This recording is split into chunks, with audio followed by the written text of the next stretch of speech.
뭐 살면서 분실하거나 뭐 잃어버린 적이 있으시죠? 뭐 휴대폰 같은 거를 어디다 놓고 왔을 때, 요새는 지갑 같은 걸 잘 가지고 다니지 않으니까 휴대폰을 많이 잊어버리고 가시는데, 휴대폰이나 지갑 잊어버리면 어떡하십니까? 잃어버리면 놀라고 당황하고 막 찾게 되죠. 뭘 하든 여러분 무슨 일을 하든 상관없습니다. 그것부터 찾아야지 다음에 일정이 여러분 진행이 됩니다. 그래서 왔던 길 다시 돌아가고 집안 곳곳 다 찾고 차 다 찾고, 그래서 드디어 찾아야지만 여러분 그 없어진 것을 찾아야지만 다음으로 진행이 되게 되죠. 우리가 분실한 것을 알게 되면 다 멈추게 됩니다.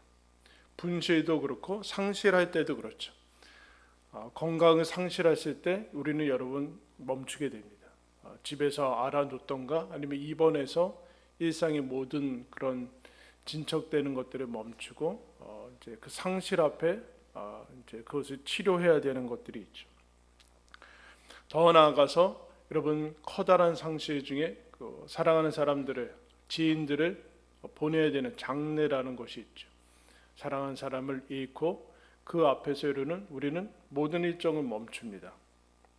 멈춰서 여러분 그 장례의 예식과 그 사람의 상실을 슬퍼하고 애도하는 것을 하게 됩니다. 여러분 분실도 그렇고 상실도 그렇고 부재라는 거, 여러분 아기 자녀들 키우면서 한두 번 다 잊어버려 보셨죠? 그때 어떻게 됩니까? 찾아야죠. 여러분. 아이를 잃어버렸는데 직장에 나가거나 그렇지는 않습니다. 여러분. 아이를 찾기 전에는 어떤 일도 진행되지 않습니다. 멈춰야 됩니다. 연로하신 부모님이 여러분 집에서 없으셨을 때, 길을 잃어버리셨을 때 우리는 멈추고 그 일을 찾는 일들을 여러분 시급하게 하게 되는 것을 보게 됩니다. 여러분 오늘 본문은 사실은 21절 말씀입니다. 여러분 21절 다 같이 한번 읽어볼까요? 시작. 없어요. 여러분 당황스럽죠? 성경에 이 없다라는 것이 나옵니다. 우리가 못 보던 것, 이거 이미 우리가 살펴봤는데 못 보던 것이라서 의아스럽고 질문이 생겨야 됩니다. 왜 없지? 라는 질문이 생겨야 되고, 사실은 좀 놀라야 되는 것이죠. 왜 없는데 굳이 기록을 해놨을까? 20절하고 22절로 가도 우리는 아무 상관이 없는데, 여기서 우리는 멈춰야 된다라는 부재, 성경 말씀에 부재가 나와 있죠. 없는 것이 나오고 있습니다. 제가 3주 전에 설교했는데 아무도 묻지 않으시더라고요. 왜 없냐고. 관심이 없는 거죠. 휴대폰이 사라지면 난리가 나고 건강이 사라지면 난리가 날 텐데 성경이 없는 것에 대해서는 묻지 않습니다. 하나님께서 오늘 이 말씀에 여러분 귀신 들린 아들을 가진 아비가 등장하죠. 여러분 소설이 아니라 실제 얘기를 등장하고 있습니다. 20절 말씀에 이렇게 얘기합니다. 이르시되 너희 믿음이 작은 까닭이니라. 진실로 너희에게 이르노니 만일 너희에게 믿음이 겨자씨 하나의 만큼만 있어도 이 산을 명하여 여기서 저기로 옮겨지라 하면 옮겨질 것이요 또 너희가 못할 것이 없으리라. 예수님이 산에서 내려오자 귀신 들린 아들을 전혀 고치지 못하는 세대를 향해서 믿음이 없고 패역한 세대다라고 얘기를 했습니다. 그리고 제자들도, 예수님을 따라다녔던 제자들도 아무런 이제 권능을 행하지 못하는 모습을 보고 믿음이 작은 까닭이니라라고 얘기를 했죠. 여러분 여기에 별로 충격을 받지 않는 것 같습니다. 믿음이 없다라는 것이 뭐 그렇게 중요한 건가? 그래서 하나님께서는 실감나는 산이라는 것을 여러분 등장시킵니다. 이 아비에게 있어서 여러분 산은 무엇이죠? 귀신 들린 아들이죠. 귀신 들린 아들 앞에 이 아비의 삶은 다 멈췄을 겁니다. 어릴 적부터 귀신 들렸다고 했으니까 그때부터 그 이전에 평상시의 삶은 누리다가 그 이후부터는 이 아비의 삶은, 이 가정의 삶들은 멈췄습니다. 아들의 삶도 멈췄죠. 믿음이라는 말에는 별로 요동을 하지 않는데, 그러나 이 귀신 들린 아들 앞에는 여러분 요동할 수밖에 없죠. 멈출 수밖에 없습니다. 근데 이 앞에, 이 산 앞에 무기력하고 무능력하고 속수무책인 자신의 존재의 그런 상태를 여러분 보게 됩니다. 마태복음뿐만 아니라 마가복음에도 이 기록이 남아 있는데, 마가복음에 보면 길게 나와 있어요. 이 아비가 믿음 없다라는 말을 듣고 예수님한테 이렇게 얘기합니다. 소리를 질러 이르되 내가 믿나이다. 나의 믿음 없는 것을 도와주소서. 그 아이의 아버지가 예수님한테 내가 믿나이다. 내가 믿나이다. 그러나 믿음 없는 것을 도와주십시오. 소리를 지르며 이랬다 그래. 소리 지르며 예수님 앞에 부르짖고 절규하는 모습을 보게 됩니다. 믿음이 무엇입니까? 믿습니다. 믿기를 원합니다. 믿음을 좀 주십시오라고 절규하는 것을 보게 돼요. 21절 말씀은 없음, 그러고 나와서 밑에 나뇌주가 하나 나와 있는데 거기 뭐라고 나와 있는가? 어떤 사본에 맨 밑에 21절 2라고 써 있죠? 그 밑으로 쭉 내려가면 한번 읽어보라는 얘기죠. 어떤 사본에 21절 뭐라고 나왔어요? 기도와 금식이 아니면 이런 유가 나가지 아니하느니라 라고 나와 있어요. 여러분, 그런데 성경에 그 여러 사본이죠. 원본은 몰라요. 여러 권위 있는 사본 중에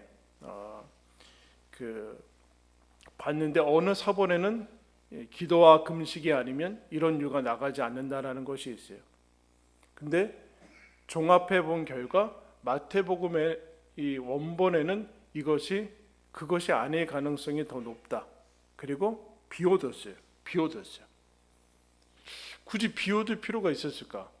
라는 생각을 하게 돼요. 그런데 그 원본에 그거를 못 찾았기 때문에 놔두고 없다. 그런데 다른 사본은 있다. 그러구나. 근데 마가복음에 이렇게 얘기합니다. 주님, 저희가 왜 이 아이를 고쳐내지 못했습니까? 라고 얘기하니까 주님께서 이렇게 얘기해요. 기도 외에 이런 유가 나갈 수 없느니라. 라고 마가복음에서는 기도를 강조하고 있어요. 근데 마태복음엔 뭐예요? 너희 믿음이 작은 까닭이니라 하면서 끝내요. 그리고 기도라는 얘기는 나오지 않죠. 근데 왜 21절은 없는 것을 놔뒀을까? 성경 말씀이 없고 부재하는 것이죠. 침묵하고 있습니다.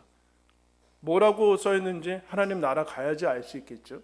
아니면 나중에 그야말로 어디서 권위 있는 그 사본이 발견이 되면 모르지만 그 전까지는 공백으로 나가죠. 무슨 얘기일까요? 부재를 자각하라는 얘기입니다. 없음을 자각하라는 얘기예요. 없는 게 있다라. 없음이 있다. 없음을 자각해야 된다. 그래서 없는 것을 부각시키고 있어요. 무슨 얘기일까요? 그냥 넘어가지 마라. 그러니까 예전에 원래 사본들에는 여러분 17장, 21절 이런 절이나 숫자가 없어요. 아마 장절이 나눠진 것이 없으니까 지금은 장절이 나눠져서 이제 우리들한테 성경으로 주어졌는데 절이 없으니 그래도 그 가운데는 공백으로 주었어요. 그걸 메꾸고 있지 않다라는. 하나님이 침묵하고 계시죠. 무슨 얘기일까요? 여기에 너희들도 멈춰서 그냥 나아가지 말아라. 부재로 남겨두고 있는 것을 보게 돼요. 그럼 없는 게 문제예요. 부재가 문제라는. 부재가 문제가 아니라 부재. 그럼 이 얘기죠. 믿음이 없는 게 문제인데 믿음이 없는 것이 문제라는 것에 멈추지 않는 게 문제예요. 주님께서 분명히 믿음이 없고 믿음이 작은 까닭이라고 얘기하셨는데 믿음이 없다고 얘기하셨는데 그냥 계속 나아가는 게 더 문제라는 거예요. 믿음이 부재하다라고 하면은 그 앞에서 멈춰야 되는데 아무렇지도 않게 계속 나아가는 겁니다. 믿음이 없으면 심각한 문제다. 그거를 산이 있어서 자각을 하게 되죠. 심각한 문제다. 기도와 금식이라는 건 이런 얘기죠. 식음을 전폐할 정도다라는 것인데 이 사람들은 별로 중요시 여기지 않고 계속 나아가요. 여기 여러분 성경이 그냥 문학책이라든가 소설책이라든가 아니면 그냥 역사책이면 읽어 나가면 됩니다. 진도를 쭉쭉 빼면 돼요. 근데 이것은 살아계신 하나님의 말씀이기 때문에, 오늘 우리들에게 주시는 말씀이기 때문에 여기서 여러분 멈추고 생각을 해야 돼요. 근데 이 믿음의 부재 앞에, 믿음이 없으니까 무엇이 없는가? 그럼 다 없는 거, 다 없게 되는 거죠.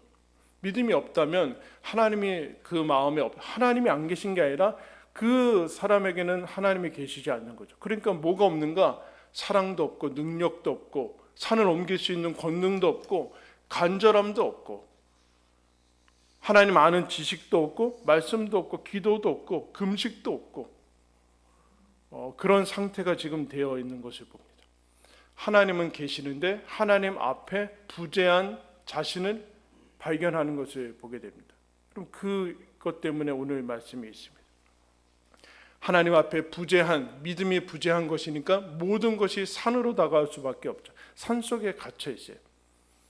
귀신 들린 게 문제가 아니죠. 여러분, 불신의 상태에 있는 것 자체가 귀신 들린 거와 뭐가 다릅니까, 여러분? 여러분, 불신과 믿음이 없는 불신의 상태와 귀신 들린 거와 무슨 차이가 있어요? 하나님이 없는 것은 동일한 것이죠. 아주 심각한 상태인데 여기서 멈추지 않습니다. 그래서 하나님께서 이 성경을 비워버리셨어요. 비어있는 것을 알아야 된다. 믿음이 없는 것을 멈춰야 돼. 믿음이 없는 것 앞에 사실은 충격으로 가지고 있어야 된다. 다른 것이 없는 게 문제가 아니다. 여러분, 역사상, 인류 역사상 가장 놀라운 부재의 기간이 있습니다. 여러분, 오늘 말씀을 이제 접어두시고 성경 한 군데를 찾겠습니다. 뒤에 가서 사도행전 1장 말씀입니다. 신약성경 187면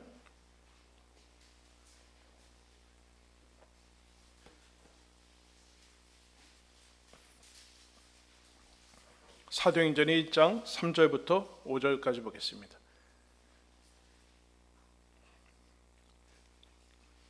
제가 읽겠습니다. 그가 고난 받으신 후에 또한 그들에게 확실한 많은 증거로 친히 살아계심을 나타내사 40일 동안 그들에게 보이시며 하나님 나라의 일을 말씀하시니라. 사도와 함께 모이사 그들에게 분부하여 이르시되 예루살렘을 떠나지 말고 내게서 들은 바 아버지께서 약속하신 것을 기다리라. 요한은 물로 세례를 베풀었으나 너희는 몇 날이 못되어 성령으로 세례를 받으리라 하셨느니라. 여러분, 예수님이 십자가에서 죽으시고 사흘 만에 부활하셨습니다. 그리고 바로 하늘로 승천하지 않으셨어요. 며칠 동안 계셨대요?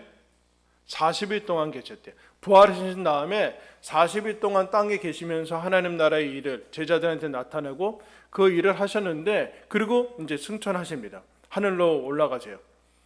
그런 다음에 그는 올라갈 때 뭐라고 그 전에도 약속하셨지만 내가 보혜사 성령, 삼위일체 하나님 중에 성령 하나님이 이 땅에 오실 것이다. 근데 여러분, 그것이 예수님이 승천하면서 성령님과 바톤 터치하면서 내려오십니까? 그러지 않으세요. 예수님이 승천하시고 성령이 강림한 그 기간에 여러분 부재의 기간이 있습니다. 예수님이 승천한 거와 성령님이 강림한 그 날 사이에는 여러분 기간이 떨어져 있어요.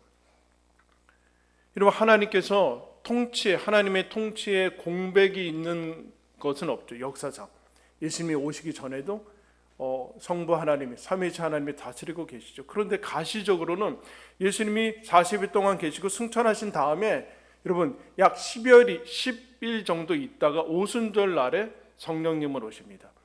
한 10일간의 공백이 있죠. 가시적인 공백이 있어요. 왜 그러셨을까요, 여러분? 승천하시면서 성령님께서 바로 바톤 터치해서 제자들의 이 사역들과 예수님의 사역을 이어가셔야 될 것 같은데 그렇지 않고 마치 브레이크 타임처럼 없어요. 예수님이 40일 지나는 그 이후에 승천한 다음에 그 오순절 성령 강림 때까지 없어요. 한 가지 명령을 내리시죠. 제자들한테 이 성에 기다려라. 예루살렘을 떠나지 말고 아버지께서 약속하신 것을 기다리라 라고 얘기합니다. 기다리라. 명령이 기다리라는 말씀이 나오겠어요. 그리고 누가복음에 보면은 동일한 말씀이 이렇게 얘기합니다.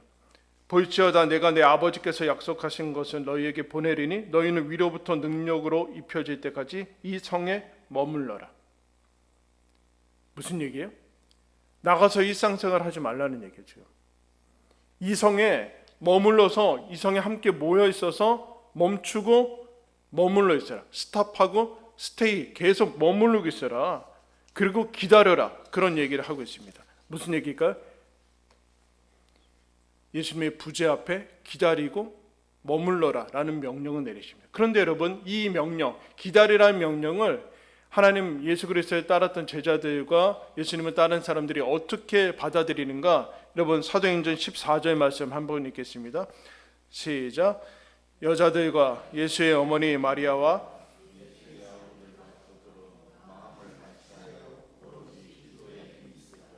뭐라고 그래요? 오로지 기도에 힘쓰니라. 여러분, 예수님은 누가복음에서는 여기서 머물러라, 이 성에 머물러라, 다른 데 가지 마라. 그리고 사도행전에서는 기다려라 라고 얘기했습니다. 여러분, 기도하라는 말은 나오지 않습니다. 근데 12제자와 예수 그리스도를 따랐던 모든 사람들은 한 곳에 모여서 기도를 힘쓰고 있습니다. 기다리는 것은, 여러분, 예수님의 부재 앞에 기다리는 것, 약속하신 것을 이루기까지 기다리는 것은 시간을 때우는 것이 아닙니다. 내가 하던 대로 사는 것을 얘기하지 않습니다.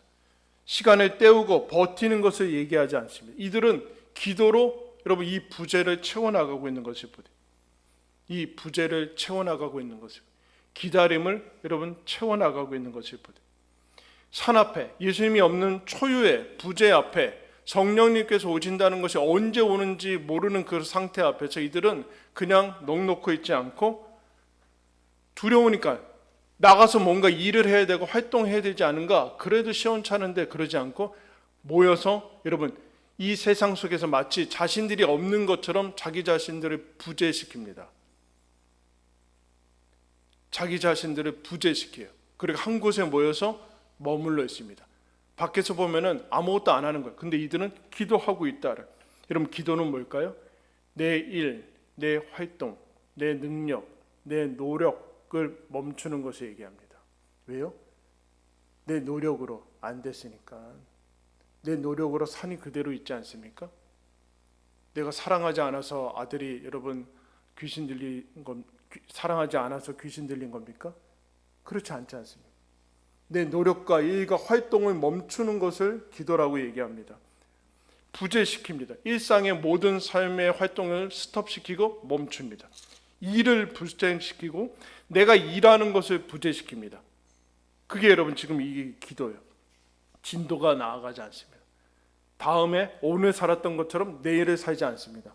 그 시간을 확 비워버립니다. 여러분, 이 기간이 없다고 생각하는 거죠. 여러분, 우리가 코로나를 거치지 않았습니까? 코로나 여러분 걸리면 어떻게 됐어요? 2주 무조건 격리했잖아요.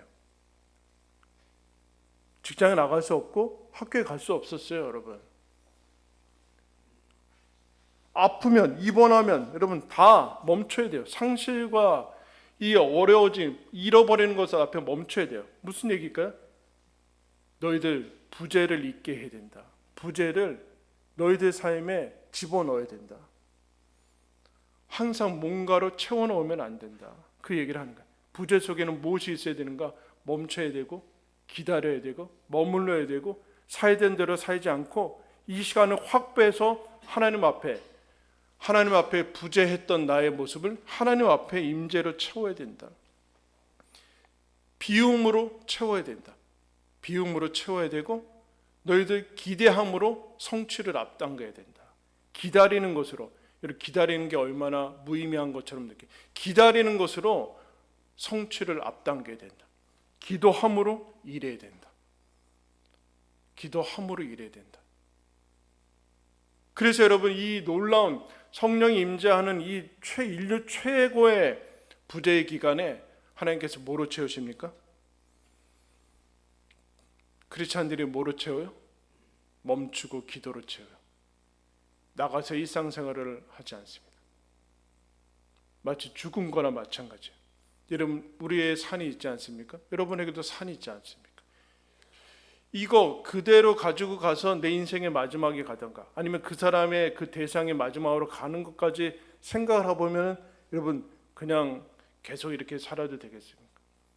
자녀들의 산이 있고, 자녀들의 문제 앞에가 있고, 가족들이 불신의 상태가 있고, 나는 진로를 정해야 되고,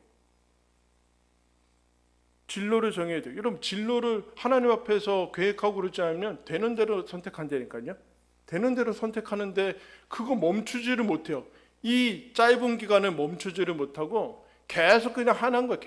계속 살던 대로 살고, 옆에서 하라는 대로 그 스케줄대로 가고, 그렇게 살아갑니다. 진로와 마음과 건강의 문제가 산이 있는 분들이, 경제적인 생계의 산이 있는 사람들도 있습니다. 결정적으로 제일 큰 산은 뭐예요? 자기 자신이죠. 변하지 않고 게으르고 믿음이 향상되지 않고, 믿음이 없는데 믿음 있는 척하면서 언젠가는 좋아지겠지 하면서 계속적으로 어제랑 똑같이 살아가는 그 모습들, 이 패역한 모습, 믿음 없는 모습 앞에 멈춰야 된다. 여러분, 마태복음의 17장의 말씀은 제가 10월 8일 3주 전에 설교했던 말씀입니다. 그때 하나님께서 저를 많이 힘들게 했고 아프게 했습니다. 멈추게 했습니다. 여러분들이 가지고 있는 산들, 여러분들의 기도의 제목은 다 목사의 산입니다. 근데 해결되지 않습니다. 무능력하고 무기력합니다. 근데 믿음이 없는 모습을 봅니다. 하나님, 겨자씨 만한 믿음은 무엇입니까? 겨자씨 만한 믿음은 무엇입니까? 물어도 속 시원하게 대답해 주지 않는 것 같습니다. 여러분 알고 있습니까? 겨자씨 만한 믿음이 무엇인지 갖고 있습니까? 정말? 갖고 있습니까? 갖고 있어서 그렇게 태평하게 살고 있는 겁니까? 태평할 수 없었습니다. 그 이후에 3주가 지났습니다. 그럼 바로, 여러분 살아계신 하나님의 말씀이니까 바로 멈추고 기도하고 싶었어요. 근데 여러분 그렇게 되지 않았어요. 어떻게 됩니까? 그럴 정신도 없었어요. 여러분 내일부터 한 주간 새벽 기도를 할 겁니다. 추수감사주일 전일에서 하는 거 아닙니다. 의례적일에서 하는 게 아니에요. 이 말씀 앞에 어떻게든 반응을 해야 되는데 방법이 없어서, 하나님 얼마나 기도해야 됩니까? 어떻게 하면 되겠습니까? 그래서 그냥 일주일간에 잡은 거예요. 일주일간 잡아서 기도할 겁니다. 겨자씨만한 믿음이 있는가? 그렇지 않아요. 3주의 시간이 지났는데 그렇지 않은 것 같아요. 저도 그렇고 우리 모두가 그런 것 같습니다. 산이 버젓이 있는데 그냥 그 앞에서 이거 뚫거나 옮기지도 않고 그냥 풍경으로 살아가는데 익숙해진 것 같아요. 귀신 들린 아들이 있는데 뭐 그렇게 살아왔는데 그냥 놔두고 있는 것 같아요. 불신의 상태와 내 삶에서 해결돼야 되는 문제들이 있는데 그냥 가만히 있는 것 같아요. 결정과 선택 앞에 있는데 그냥 있는 것 같아요. 여러분 얼마나 짧은 시간입니까? 그러나 여러분 10일간의 제자들의 기도와 성령이 임하는 것을 봅니다. 여러분 우린 짧죠. 한꺼번에 유대인들처럼 모여서 일주일간 기도하진 않습니다. 새벽에 잠깐 나와서 잠깐 기도할 겁니다.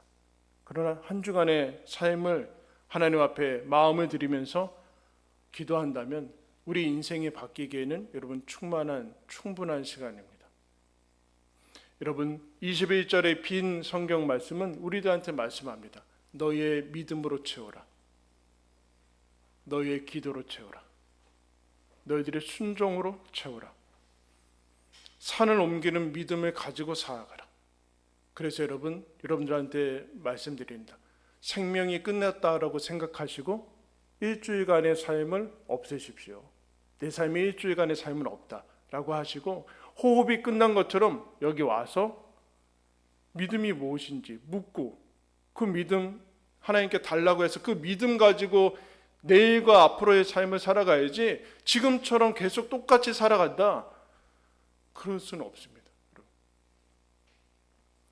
우리의 믿음이 없는 부재 앞에 내가 믿음이 없다라는 그 부재, 믿음이 없는 그 사실 앞에 멈춰서서 하나님 앞에 멈춰서서 겨자씨만한 믿음을 가지고 여러분 산을 옮기고 그 다음으로 나아갑시다.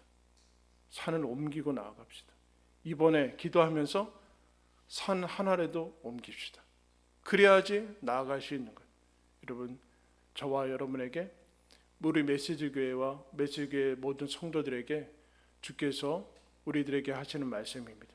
순종하고 기도하며 산을 옮기고 하나님께 주신 그 얼마나 놀라운 것을 감사함으로, 그래서 진정 추수감사주일이 감사한 거로 맞이하는 저와 여러분들이 되기를 예수님의 이름으로 축원합니다.